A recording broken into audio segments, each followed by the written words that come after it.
Ami, bumati muna kayo doon.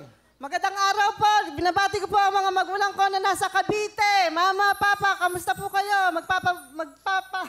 Galing po kayo. Ilan ba anak nyo?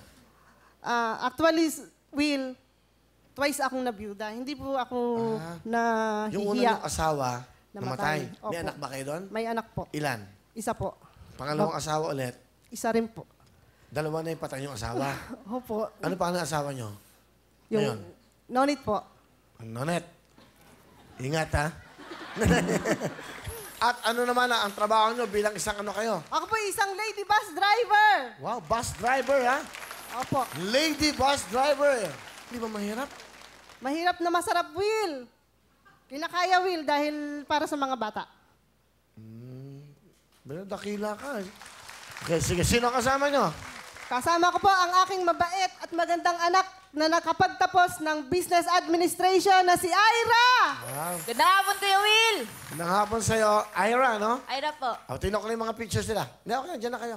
Alam. Ayan naman. Okay. Kayo ba yun? Ako po yan, Will. Hindi, kaya nga, yung time na yun. Siya si Ira. Opo, si Ira po. Ito?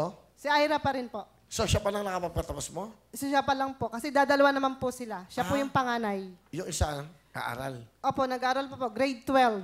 Bata pa. Opo. Ira, ano gusto mo sabihin sa mahal mong ina? Ma, hindi ka driver lang. Tandaan mo, driver ka na. Hindi mo pinaranas sa akin na gumawa ako ng promissory note tuwing exam. Hindi ko naranasan madelay ng tuition. Kahit baon ko sa araw-araw, hindi mo pinaranas sa akin na kulang.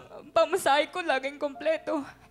Sana, laging ka mag-iingat. Katulad kanina, binisita kita sa boarding house mo, naawa ko sa'yo. Bakit ganun ma yun? Yung tulugan mo din, hindi mo mala sinasabi sa amin na wala ka man lang matinong electric fan na ginagamit. Tapos kami, ang saya namin na nakailata lang. Bakit ganun ma? Hindi mo inaalagaan yung sarili mo. Wala pa natin si Nanay Ami. Isang dakilang bus driver. Ano gusto mo sabihin sa anak mo, sa mga anak mo? Anak, alam mo naman na mahal ko kayong magkapatid. Ang gusto ko lang magsikap para hindi nyo maranasan yung kagaya ng hirap ng naranasan ko na halos nagpapalipas ng gutom, halos hindi na natutulog, ang gabi ginagawang araw para lang makabiyahe, para lang may pang tuition, para lang may pangbaong kayo ng kapatid nyo. Basta masasabi ko lang, magpakabait kayo, magmahalan kayo, mawala man ako sa mundo, meron akong iniwan na edukasyon para sa inyo.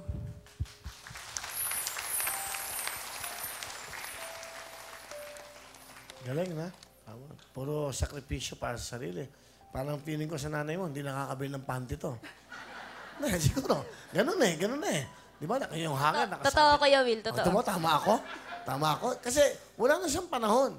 Kasi nasa isip at sa puso niya, yung anak ko kailangan makatapos. Di ba? Basta mami.